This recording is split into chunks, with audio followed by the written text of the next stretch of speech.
Howdy folks, Max Mogan reporting from beautiful Jackson Hole, Wyoming, talking about the California drought still. Checking the news, 133,000 results.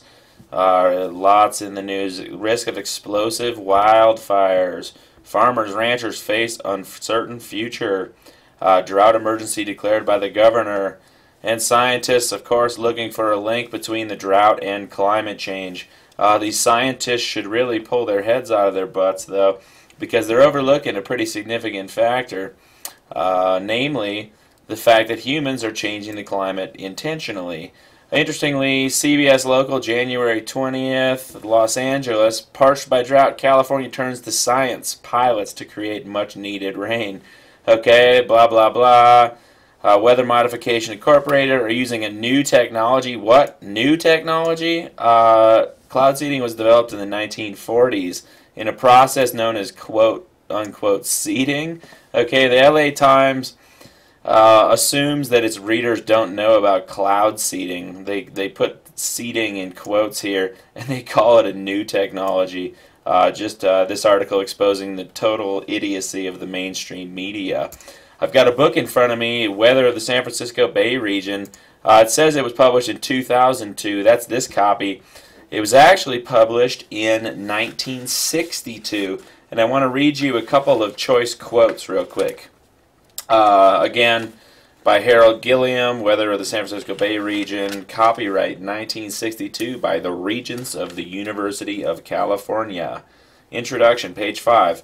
Man has not yet fulfilled his age-old dream of controlling the weather, but in the Bay region he comes close. He can change the weather around him by moving a short distance. Okay, talking about the wide variety of the weather in the Bay Area.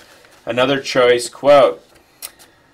This book's actually pretty interesting, I'll say. I just finished rereading it, and it does a good example explaining how the weather is actually pretty extreme in California naturally.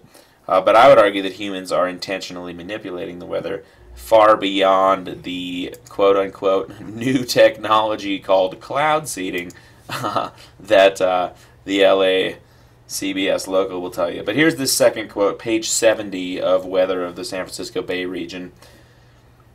Far more important are the changes that man himself may make. Cloud seeding is doubtless only the first of many steps to control or influence the weather. Changes in ocean currents by the construction of mammoth breakwaters offer other prospects for influencing the climate. Okay, let's reread that real quick. Cloud seeding is doubtless only the first of many steps to control or influence the weather. Doubtless. So says the book published by the University of California Press in 1962. Okay, I've got all sorts of old books about the weather. And cloud seeding is not a new technology. 51 years ago, it was talked about. Cloud seeding is being done on a massive scale. This is the California Bay Area residents against chemtrails and geoengineering. These fine folks are preparing for a big protest coming up here. That's San Francisco today. Notice those high cirrus clouds. After a few days of cloudless skies, they're fiercely at it again this morning near Yosemite. Look at that hideous view. Okay? All sorts of images right now over Lake County and Napa County. Notice the airplane trails forming a high cirrus haze. NASA tells us those cirrus hazes have a greenhouse warming impact and decreased precipitation. California's got a drought, and they've got all this artificially induced, airplane-induced cirrus haze. That's right now Turtleback Dome in Yosemite. Look at that cloud layer. Okay? Ooh, that looks ugly. That's right now bishopweather.com, Bishop, California. Let's check the time lapse for today from Bishop Weather. I'm going to slow it down because it's dramatic. Let me just say that. Talking about the influence of cirrus clouds induced by aviation on weather. Again, NASA tells us that these high cirrus clouds decrease precipitation and increase greenhouse warming at Earth's surface. Notice the linear formations in there, here and there. There's obvious airplane trails, and we just have that high cirrus haze across the sky. I guess I can speed it up a little. There we go. Airplane trails, boom. Caught in the act. Another big one. So, obvious evidence of geoengineering taking place.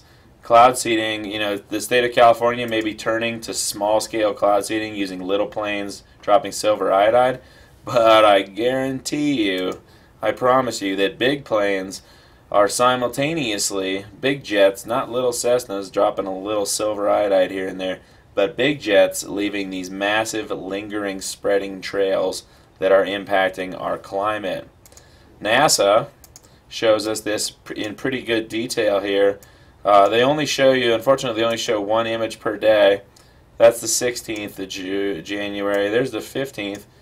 No, or excuse me, December 15th, 2013. Notice those lingering trails. The 17th, the image they've got stored is really dramatic.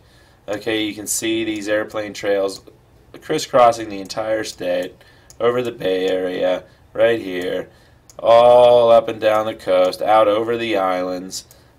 These lingering, spreading cirrus clouds.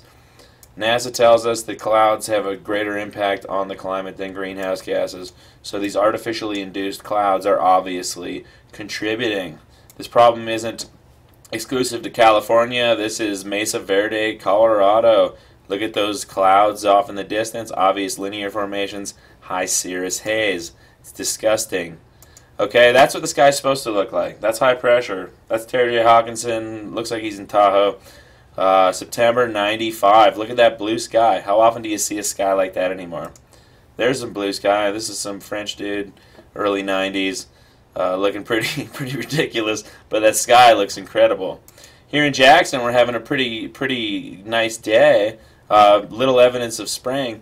But we don't have a bright blue sky like that. We don't have a bright blue sky like that. We've got a milky sky, milky blue. There you can see off in the distance some evidence of perhaps geoengineering, this high cirrus haze.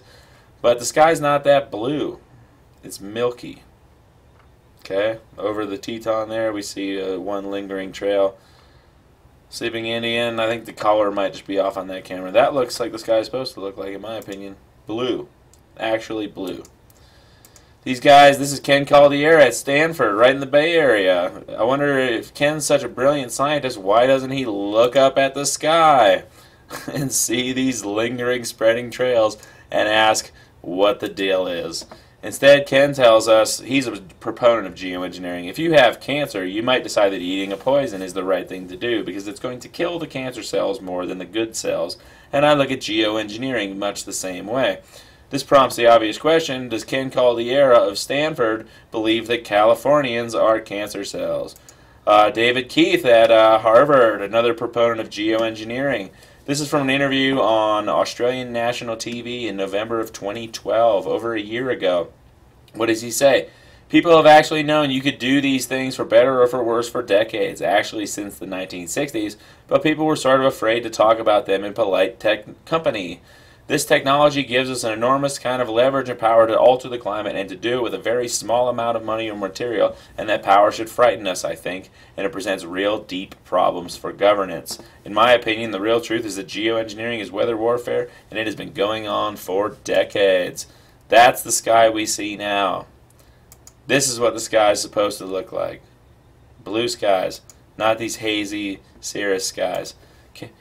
Clifford Carnicom put out a movie all the way back in 2005 exposing this. Let's hear what Cliff has to say. These changes in the very atmosphere that we breathe have a fundamental impact upon the life of this planet. And these aerosol operations have many potential applications that reduce the sanctity of that life.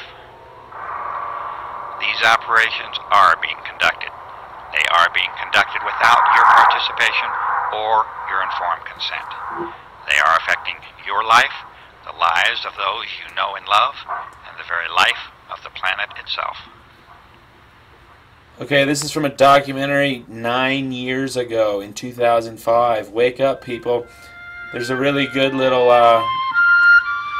scene here. It shows what the sky's supposed to look like. It's kind of sad. Look at that blue sky. Look at those fluffy cumulonimbus clouds. Deep, dark blue skies. That's what it's supposed to look like, not this milky, opaque blue, not these massive, spreading airplane trails. Here in Jackson Hole, I'm helping lead a Fakebook in Geoengineering on Saturday, the 25th, coming up here just this weekend. So I'd love to see some people come out and show some support, raise some awareness, because we have to make these programs stop. They're not going to stop, this unfortunate, it's like this book I've got, 1962, the age, it's a quote direct from the book, the age-old quest to control the weather. Try to remember the color blue, for once it was yours to see. The blue sky is your birthright and a source for joy, and it remains at the very core of our existence. There are factual reasons for the blue color of the sky, which can certainly be traced to the cleanliness and clarity of the air that you breathe. But please do not lose the wonder of the sky itself, the magic and emotions that you have once shared with the earth in all of its glory. These are more than facts, reasons, and observations. They are the experiences and memories of life itself. There you go. These programs, these bastards doing this are detaching us from the very essence of life. Y'all take care. Wake up, look up. One love. Thanks for listening. Peace.